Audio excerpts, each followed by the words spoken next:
শুভ সকাল। আমি প্রথমেই জাতীয়তাবাদী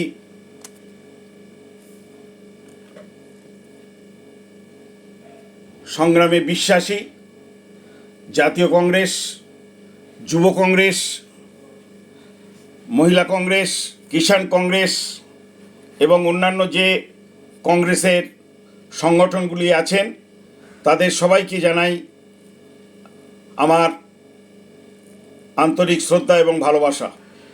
ইতিমধ্যে আমি খবর পাচ্ছি বিভিন্ন জেলায় তৃণমূলের ধাঁচে বিজেপির স্থানীয় নেতৃত্ব, তারা বাস মালিক, টোটো মালিক, অটো মালিক ইত্যাদি যানবাহনের যারা মালিক তাদেরকে তারা হুমকি দিয়ে দিচ্ছে যে আগামী 21শে জুলাই মানে আগামীকালের শহীদ মিনারের যে সমাবেশ, সেই সমাবেশে তারা যেন জাতীয় কংগ্রেসের কর্মীদের কোনো যানবাহনের সুযোগ সুবিধা না দেন এবং তাদের যে বুকিং সেই বুকিংগুলো তারা ক্যান্সেল করে দিচ্ছেন।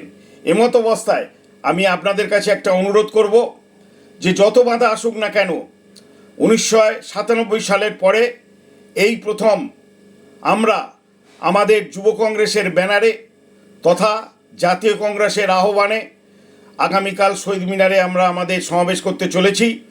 আমি আশা করি এই সমাবেশে শহীদ মিনার পরিপূর্ণ হবে একমাত্র আপনাদের ঐকান্তিক প্রচেষ্টায়।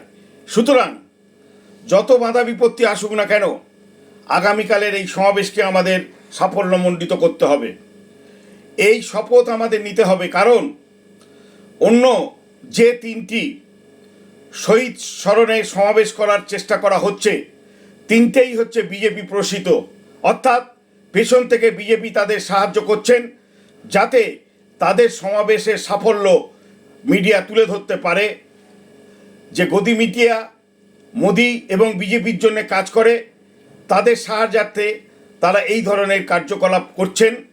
আমি আপনাদের বলবো, সমস্ত বাধা বিপত্তি উড়িয়ে দিয়ে মানসিক শক্তি সঞ্চয় করে ট্রেন, দূরপাল্লার বাস, এমনকি কলকাতার কাছাকাছি যারা থাকেন তারা পদব্রজে আগামীকাল দুপুর 12:30টার মধ্যে শহীদ মিনারে উপস্থিত হন এবং 1টা থেকে যে মিটিংটা হবে সেই মিটিংকে সর্ব সাফল্যমণ্ডিত করুন।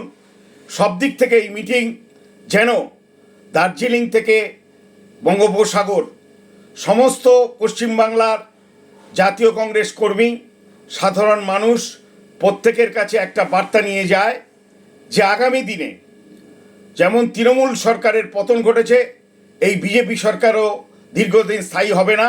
মানুষ আজকে জেগে উঠেছে, যেভাবে লক্ষ কোটি ছাত্রছাত্রীদের জীবনেরা ধ্বংস করছে, বিভিন্ন জিনিসপত্রের দাম যেভাবে আকাশছোঁয়া হয়ে গেছে, বেকার সমস্যা যেখানে আকাশছোঁয়া হয়ে গেছে, সেই জায়গায় দাঁড়িয়ে এই বিজেপি সরকার তথা পশ্চিমবাংলা তথা কেন্দ্রের এই সরকারকে আর স্থায়ীকরণ করা চলবে না।